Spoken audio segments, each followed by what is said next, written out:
こんばんは。バー犬小屋へようこそ。嘘です。ごきげんよう。犬小屋犬ポーチです。正直が一番。突然ですが、私、お酒をつけるのが趣味でして、こいつは去年の夏につけたブラックチェリー酒。どうです？綺麗でしょう。こんな感じで小さな瓶にちょっとずつ季節の果物やハーブをつけて日々楽しんでいます。でもね、最近やりすぎて収納できなくなってきました。ということで今回はこのお酒にぴったりサイズの偽棚を作っていこうと思います。まずは一杯いただきます。うめえ。お酒は20歳になってからたしなむ程度に。ではぼちぼち作っていきましょう。お付き合いよろしくお願いします。まず制作へ入る前に設置場所のビフォーから見てみましょう。ここ和室です。こじんまりしてますね。そして壁を挟んで、これまたこじんまりした台所。もう壁ぶち抜いたれってことで、これがこうなります。広々っていうかだだっ広。家具を置いたらこんな感じ。お尻部分がちょうどカウンターになりました。台所も開放的です。で、このカウンター脇のデッドスペースに棚を作るのです。採寸から始めていきましょう。実はですね、右側の棚は結構前に作ってしまったので、今回は左側の棚バージョンをお送りします。見なかったことにしてください。はい、カット。今回は同じサイズのパーツなので、じゃんじゃん切っていきます。映像には映ってないんですが、木材をカットする前に全体に軽くサンダーをかけてあります。ここではカット時に出たバリを手で落としています。塗装、ニッペのステインウッドラックお世話になっております。今回は柱側が本物の古材なので調整しながら塗装していきます。でも塗るだけでそれっぽくなるっていいですが、塗ってた。ワックスもしっかりと塗布していきます。今回は台所に近いので油や湿気から木材を守るためにも丈夫な皮膜を作ってあげます。摩擦がスッと軽くなるまで丹念に磨いていきましょう。こんな感じで横板1枚につき支えの木片2本のセットを5つ用意しました。木片に穴を開けていきます。直にビスをねじ込むとすぐに割れてしまうので、幅のない部材には下穴を開けましょう。自分は100均のドリルビットを使っています。そこにあらかじめビスを刺しておきます。今回は取り付け場所が狭いので、できるものはなるべく先に準備しちゃいます。こんな感じですね。取り付け。今回は横板を5枚入れる予定なので、計算して印をつけます。まっすぐカットされた板を当て、だいたい水平の線を引いておきます。そこにさっきビスを刺しておいた木片を取り付けます。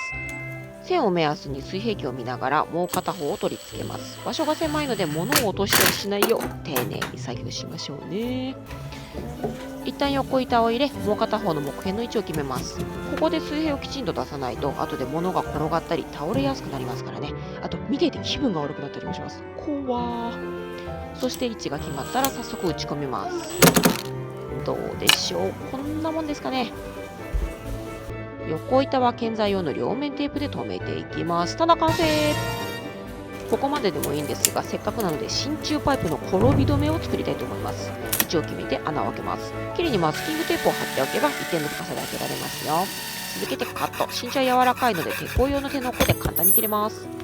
パイプを穴にねじ込んでいきます。真鍮は結構曲がるので曲げすぎないように。もう完成しちゃった。ついにお酒を飾っていきます。これが一番楽しい。つける素材によっていろんな色に仕上がるので配色を気にしながら並べます。そしてはい、というわけでこんな感じに仕上がりました。 BGM もちょうどよかったね。和室のデッドスペースがなんということでしょう。キラキラと日差しの差し込むモダンな飾り棚へと変身しました。鮮やかな彩りはまるでステンドグラスのようです。しかも全部お酒。もちろんスパイスや調味料、季節の雑貨なんか置いても楽しいと思います。工夫一つでデッドスペースがお気に入りの棚になるなんて素敵ですよね。皆さんもぜひチャレンジしてみてください。時間が余ったので、うちでつけて美味しかったお酒のご紹介をします。第3位、オレンジブランデー。バレンシアオレンジのみずみずしい甘みが芳醇なブランデーの香りとマッチしてグッド。ポイントは香りの強い表皮だけをピーラーで剥くことです。苦味の元になる綿を除くことで飲みやすさが格段にアップ。大きめの氷を入れてロックでどうぞ。第2位、ミックスベリー酒。某業務系スーパーに売っている冷凍ミックスベリーをそのままつけただけの超簡単自家製酒。何種類ものベリーが奏でる多重的な果実感が炭酸で割ると飲みやすく、赤ワインで割ると高級な味わいを楽しむことができます。第1位、アップルシナモンブランデー。リンゴを皮と種ごとブランデーにつけ、シナモン、そして隠し味に蜂蜜を加えました。冬にホットで飲みたくなる優しい味わいのリキュールです。クローブやバニラ、ジンジャーなどお好みのスパイスと漬け込めば、より味わい深いオリジナルリキュールに。はあ、自家製酒の世界深い。もっと作ってもっと棚増やしたいと思います。ちなみに Twitter、Instagram でハッシュタグ犬小屋密造酒または犬小屋リキュールというタグでたまにお酒の投稿してますので、よかったら覗いてみてください。ってこれ何の動画だっけ？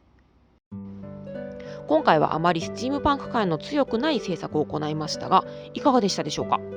家具でスチームパンクを表現するのって結構難しいと思いますが、次回以降も試行錯誤しながら素敵なスチームパンク家具をご紹介していければと思っております。では最後までご視聴いただきまして誠にありがとうございました。